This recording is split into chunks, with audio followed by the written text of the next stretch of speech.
The smell of motor oil still lives in my hair when I get home from a 12-hour shift, and that night it was clinging to me like a second skin while I stood at my mother's stove, stirring a pot of chili nobody had asked me to make but everybody expected to eat. I'd driven straight from the shop, grease under my fingernails, my back aching from crawling under a transmission since 6 in the morning. My phone was face up on the counter, and I kept glancing at it, waiting for someone to ask how the certification exam went. I'd told them about it 3 times that week. I passed. SC Master Technician, 8 separate tests, 2 years of studying after work, and that morning I'd opened the email and cried in the break room because it meant I could finally apply for the lead position at the dealership. Did anyone hear me? I said, louder this time. I got my master cert. I'm the youngest one at the shop to ever pass all 8. My father didn't look up from the TV. Some afternoon game show, the volume too high. My mother was at the kitchen table with my brother's wife. The two of them bent over a laptop scrolling through cribs. That's nice, sweetheart, Mom said, the way you'd say it to a child, showing you a drawing. Then, without a breath in between, Cole, come look at this one. It converts to a toddler bed. My brother came in from the garage wiping his hands on a rag, and the whole room turned toward him like he was the sun. Cole, 2 years younger than me. 3 jobs quit in the last 18 months. Currently between opportunities, which is what we'd all agreed to call it. His wife was pregnant with their second, and the entire family had organized itself around that fact the way iron filings organize around a magnet. The dealership's about to post the lead tech opening. I tried again, ladling chili into bowls because nobody else was going to. 40% more than I make now. I think I've got a real shot. Dad said. Cole, you eating? I set a bowl in front of him. I set a bowl in front of my mother, and one in front of Cole's wife, and one in front of my brother. I made my own last, and by the time I sat down, the conversation had moved entirely to whether the nursery should be sage green or a soft grey, and I ate with a spoon in one hand and my phone face down in the other, and I understood, in the dull background way you understand the weather, that I had become furniture in my own family, useful, load-bearing, invisible. I want to be clear that this wasn't new. I'd just gotten very good at not naming it. When I was 9, I broke my wrist falling off the monkey bars at school, and my mother couldn't pick me up because Cole had a PV football game, so I waited 2.5 hours in the nurse's office until my aunt could get me. When I made honor roll in 11th grade, the certificate went in a drawer. When Cole made the JV team, there was a cake. I paid for my own community college by working at a Jiffy Lube, and the day I graduated, my parents left early because Cole had texted that he'd locked his keys in his car 40 minutes away. I drove myself home from my own graduation. I remember sitting in the parking lot in my cap and gown, engine running, telling myself it didn't bother me. I'd been telling myself that for so long it had calcified into something I mistook for peace. The chilly night was a Tuesday. By Friday, my brother's wife went into early labor and the family group chat lit up like a switchboard. I left work, drove to the hospital, sat in the waiting room for 6 hours with a vending machine coffee going cold in my hand. Around midnight, my mother came out, exhausted and radiant, and hugged everyone in the room except me, and then turned to me and said, Honey, can you run to the all-night pharmacy and get the formula on this list, and maybe some of those little hats? She pressed a folded paper into my hand. I went. Of course I went. I always went. The baby came home. The dealership posted the lead tech position. I applied. I didn't tell my family because the last time I brought it up, my father had said, You sure you can handle all that responsibility? In a tone that made it clear he'd already decided I couldn't. 3 weeks later, I got the job. I found out on a Thursday afternoon, standing in the service bay with my manager, clapping me on the shoulder. And the first thing I felt wasn't joy, it was loneliness, because I didn't have anyone to call who would actually be glad. So I didn't call anyone. I went home to my little rented duplex, sat on the floor with my back against the couch, and let the silence be mine for once. The raise meant I could finally do the thing I'd been quietly planning for 2 years. I could leave. There was a dealership group in Colorado expanding into the Denver suburbs, and they needed certified leads and they paid relocation. I'd applied on a whim 8 months earlier and kept the recruiter's email like a lottery ticket I was afraid to scratch. That night, I scratched it. I emailed her back. Within 2 weeks, I had an offer that made my current raise look like pocket change, plus moving costs, plus a signing bonus, and a city where I knew exactly zero people and not one of them needed me to pick up formula at midnight. I told my family at Sunday dinner. I practiced it in the truck on the way over. I waited until everyone was seated, the baby asleep in the other room, and I said, I took a job in Colorado, lead technician at a dealership group. I'm moving the first of next month. For a second, nothing. Then my mother laughed, the kind of laugh that isn't about anything being funny. Colorado, don't be ridiculous. Who's going to help with the baby? That was the first thing she said. Not congratulations, not we'll miss you. Who's going to help with the baby? They have a lot of family up there too, I said quietly. Which wasn't true, and we both knew it wasn't true, and it didn't matter. You can't just leave, Cole said, like I owed him an explanation, like the 18 months of his unemployment had been a shared family project I was abandoning. Sarah's going to need help. Mom can't do it all alone. I looked around the table at the four of them, and I waited for one person, just one, to ask me a single question about the actual job, the title, the money, whether I was scared, whether I was excited, whether this was a dream I'd had since I was a kid taking apart the lawnmower in the garage.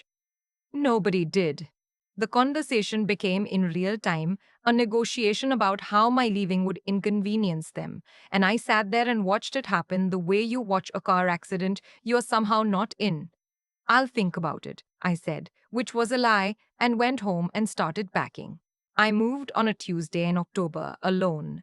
In a U-Haul, I drove myself across 900 miles. Nobody came to help me load it. My mother sent one text the morning I left. I hope you know what you're doing. This is going to break your father's heart. My father, who had not said a complete sentence to me in a week. I put the phone in the cuff folder and didn't answer, and somewhere around the Kansas line, the flat gold of the plains opened up in front of me, and I rolled the windows down and cried. But they weren't the kind of tears I was used to. They felt like something coming loose. For the first 6 months, they barely contacted me. A text from mom on my birthday that said, Happy birthday, with no exclamation point, which somehow stung more than silence would have. Cole sent nothing. My father sent nothing. I built a life anyway, slowly, the way you build anything worth having. I found an apartment in a town called Westmere just outside Denver, with mountains visible from the kitchen window and a covered parking spot I didn't have to fight anyone for. I was good at the new job, better than good, and within 4 months they made me shop foreman. The money was real now. The kind of money that let me stop holding my breath at the gas pump. I bought a dog from the county shelter, a Brinder's Pit mix with one folded ear who they'd named Biscuit and who I kept calling Biscuit because it suited him. I learned to hike. I made friends who knew me only as the competent woman who ran the busiest service department in the county, not as the daughter who fetched things. And I met someone. His name was Theo, and he ran the parts counter at a supplier 2 buildings over. And he had a quiet steadiness about him that I didn't trust at first, because I'd never been around a man who didn't want something from me. He'd ask how my day was and then actually listen to the answer. The first time I told him a story about diagnosing a tricky electrical gremlin in a customer's truck, he leaned forward and asked 3 follow-up questions. And I almost cried at the parts counter because I hadn't known what it felt like to have someone be interested in the actual machinery of my life.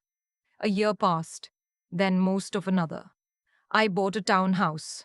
Not a mansion, nothing like it, but mine, with a little fenced yard for Biscuit and a garage where I set up a real workbench and a guest room I painted myself one Saturday with the windows open. I'd never owned anything in my life. The day I signed the papers, I sat on the bare floor of the empty living room, and Biscuit put his head in my lap, and I thought, very clearly, I did this. Nobody did this for me, and nobody could take it. I didn't tell my family. There was nobody to tell. What I didn't account for was a cousin named Delphine. Delphine was younger than me, 23, on one of those long, aimless road trips people take in their 20s, and she'd messaged me out of nowhere asking if she could crash for a couple nights as she passed through Denver. She was the only person in the extended family who'd ever treated me like a whole human being, so I said yes. She arrived with a backpack and a sunburn and an easy laugh, and she walked into my townhouse and stopped in the doorway and said, "Wait, this is yours, like you own this." "Yeah," I said. "This is so nice," she said, turning a slow circle in my living room, taking in the workbench and the framed certifications on the wall, and Biscuit doing his happy spin. "You're like, doing really well." "I'm doing okay," I said, but I was smiling. That night, she made me stand by the fireplace and she took a picture. Me in my flannel, with Biscuit leaning against my leg. The mountains grey purple through the window behind us. She posted it before I could tell her not to. The caption I found out later said something like, "So proud of my cousin out here living her best life in her own beautiful home. Self-made and unstoppable." I didn't think anything of it. I went to bed. By the time I got back from the morning shift, Delphine was sitting at my kitchen counter with her phone in her hand and a strange look on her face. She said, "Your mom commented on my post." I felt something old and reflexive tighten in my chest. "What did she say?" "So wonderful to see how well our girl is doing." Delphine made a face. "Our girl." "Then your Aunt Roberta asked if you bought or rented, and someone named, 'Is this your dad's brother?' Asked how big the place is." She scrolled. "And then your mom messaged me privately. She wants your address." The next 24 hours were a kind of theater I recognized from a great distance, like watching a play I'd already read the script for. The text started that evening, after 2 years of near total silence. My mother first. "Honey, it's been too long. Delphine showed us your beautiful home. Your father and I are so proud of you. We miss you terribly." Then Cole. "Hey stranger, place looks amazing. We should catch up." Then, the next morning, my mother again, and this one I could see coming from a mile off, and it still landed like a dropped wrench. "We were thinking of coming to visit. We already looked at flights from Cedar Rapids. We could come this weekend." The kids would love to see their aunt. The kids, two of them now, neither of whom would recognize me on the street. I sat with the phone in my hand and felt for the panic that would have flattened me 2 years earlier, the old scramble to accommodate, to make space, to be useful. It didn't come. What came instead was a cold, clean curiosity. I wanted to see it. I wanted to watch them do the thing I now understood they were going to do, in my house, on my floor, in front of my eyes, so that I would never again be able to talk myself out of what I knew. I texted back, "This weekend works. I'll be home Saturday." I called Theo that night and told him everything, the whole tangled history, the chili and the broken wrist and the graduation parking lot and all of it. And when I finished, there was a long quiet on the line. And then he said, "You don't have to give them anything you don't want to give them. Not money, not an explanation, nothing. Whatever you decide, I've got your back." I held the phone against my ear in the dark and I thought, this is what it's supposed to feel like. Somebody standing behind you instead of standing on you. They arrived Saturday at 12:40 in a rental SUV. I counted to 10 before I opened the door. The same way I'd done my whole life to steady myself. Except this time it wasn't fear. It was the deliberate pace of someone in control of her own house. My mother came at me with her arms open. "There she is." "Oh, sweetheart, look at you." She smelled like the same drugstore perfume she'd worn my whole life. I hugged her back, measured, neither cold nor warm. My father stood behind her, holding a grocery store pie, his eyes already moving past me to the flat screen over my fireplace. "Hey kid, game on today?" Cole came in last, herding two small kids who immediately bolted into my living room, and his wife Sarah, who I'd met maybe 4 times, air kissing the side of my face. "Your place is gorgeous," she said, and her eyes did a quick appraising sweep that I clocked the way I'd clock a slipping clutch. They'd brought a pumpkin pie. "My favorite," my mother announced, setting it on my counter. "My favorite has been pecan since I was a teenager. I let it go. I made coffee." Biscuit, who normally loved everyone, kept his distance and lay down in the doorway where he could watch the whole room, and I felt a strange gratitude toward that dog. One of the kids grabbed a hand-thrown ceramic mug Theo had given me, the only nice thing I owned that had been a gift, and I said evenly, "Hey bud, let's put that back where it lives. We don't grab things that aren't ours in this house." Sarah laughed nervously and said, "Oh, they're just curious." And I said, I know. And they can be curious without touching. The kid set it down. My mother's eyebrows went up half an inch. I'd never spoken like that in front of her in my life. We sat in the living room. Within 10 minutes, the financial questions started, and they were not subtle. So, how much does a place like this run out here? Cole asked, leaning back on my couch with his arms spread across the cushions like he owned it. It's comfortable, I said. You buy or rent? Sarah asked. I'm happy here, I said, and refilled my mother's coffee. The dealership must pay foreman well, my mother said in the bright, probing tone I'd heard her use on other people's salaries my whole life. Are you what, 6 figures now? With the cost of living out here, you'd almost have to be. I set the coffee pot down. It's enough, I said. How's the youth program going, Dad? You still coaching? For about 15 minutes, I steered us into safe water. My father's coaching, a cousin's wedding, Sarah's mother's hip surgery.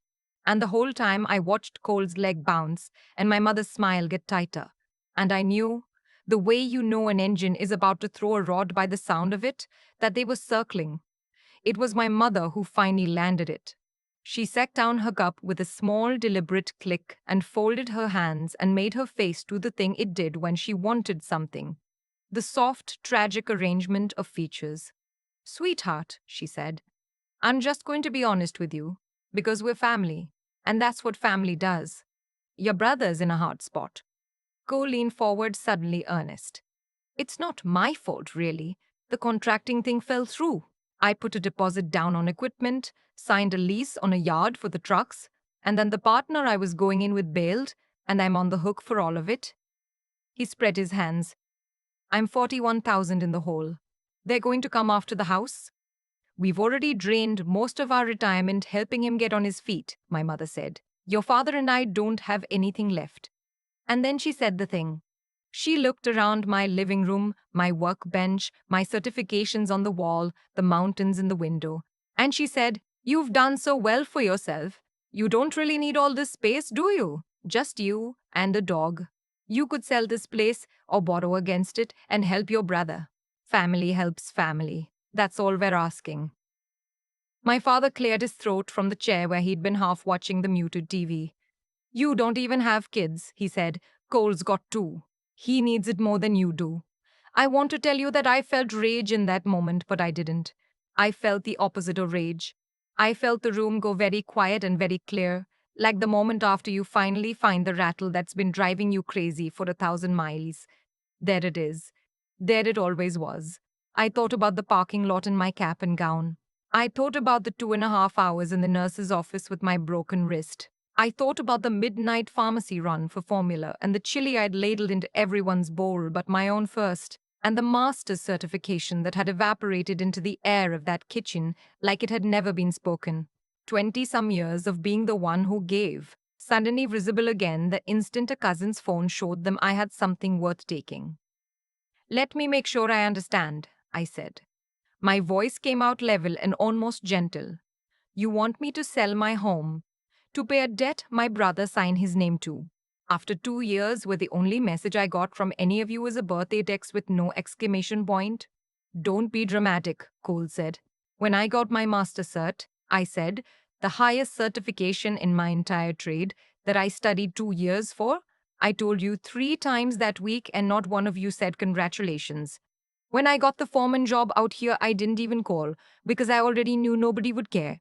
The first person who's been genuinely proud of me in years is a 23-year-old cousin who happened to drive through town. I looked at my mother.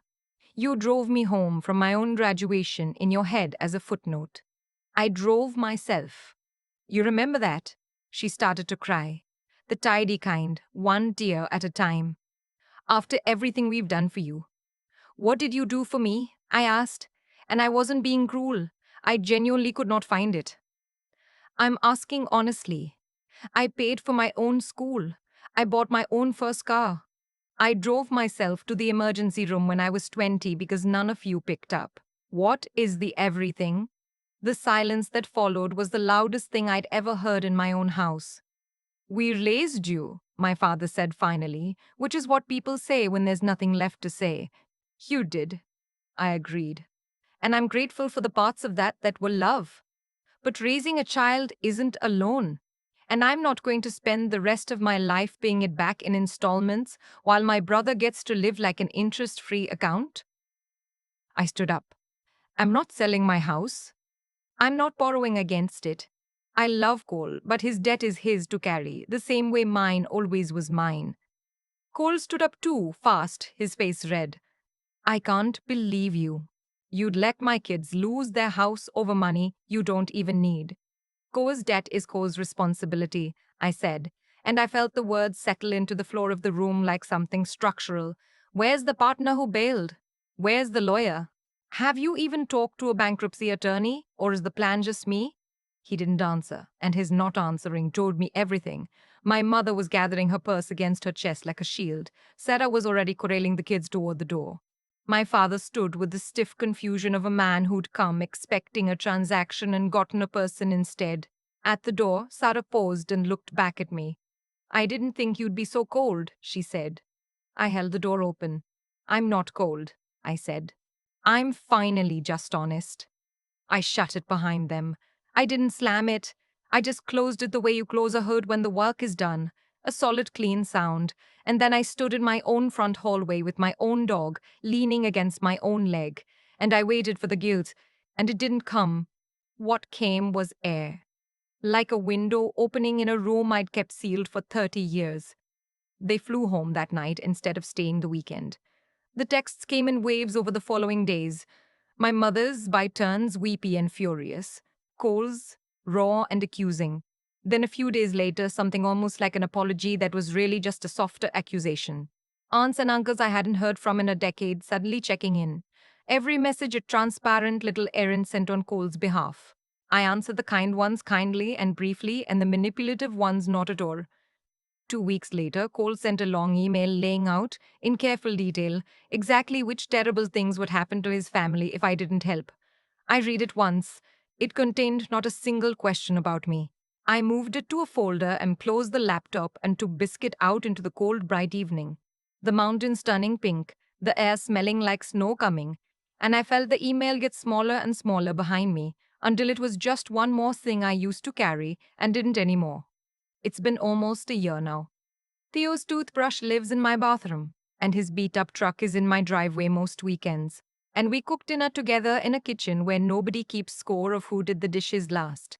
Biscuit has claimed the couch entirely. My mother called a few months back, and her voice was small in a way I'd never heard it. And she said she was sorry, that they all were, that they'd had no right. I told her I appreciated it and that I'd need time, and she said, of course, whenever you're ready. On your terms. On your terms. 3 words I'd waited my whole life to hear, and by the time they came, I'd already learned to live without them, which is maybe the only reason they were finally offered. I haven't decided yet whether I'll go back for a visit. Maybe someday. The difference now is that it's a choice, not a summons, and I get to make it from a house that's mine, with a dog at my feet and a man who asks how my day was and waits to hear the answer. Last night, Theo and I sat on the back step, watching Biscuit nose around the frozen yard, and he asked what I was thinking about, and I realized I wasn't bracing for anything. For the first time in my whole life, nobody was about to need something from me, and the quiet wasn't empty. It was just mine. And that finally was enough. For most of my life, I believed that being needed was the same thing as being loved, and that confusion is what kept me ladling chili into everyone's bowl but my own.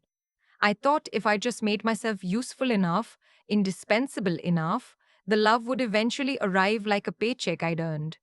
It never did, and the reason it never did is something I only understand now. Looking back from a quiet house with a dog asleep at my feet, love that has to be earned through usefulness isn't love at all. It's a transaction. My family didn't go silent for 2 years because they stopped needing me. They went silent because 900 miles away there was nothing left to take. The moment Delphine's photo showed them I had something again, the phone lit right back up. Cause and effect. It was never personal. That was the hardest and most freeing thing to learn. What changed me wasn't moving to Colorado. Geography doesn't fix anything. What changed me was the slow, unglamorous work of building a life with my own two hands and refusing, finally, to apologize for it. I want to say something honest about that because I think a lot of people are sitting where I sat, ladling chili, waiting.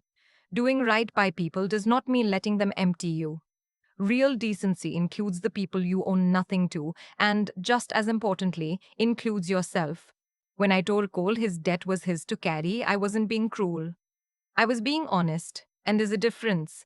And learning to tell the two apart took me 30 years. If you take anything from my story, let it be this: pay attention to the patterns, not the apologies. My family was always sorry after the fact and never different before it.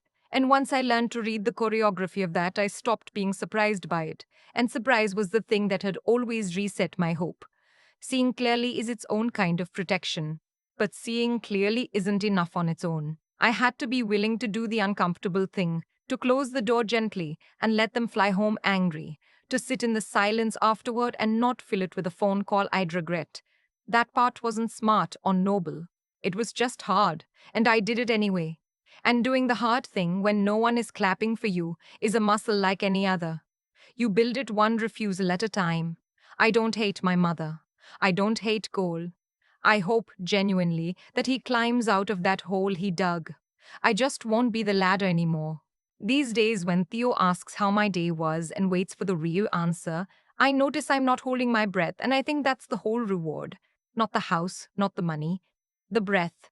You are allowed to keep your own life. You always were.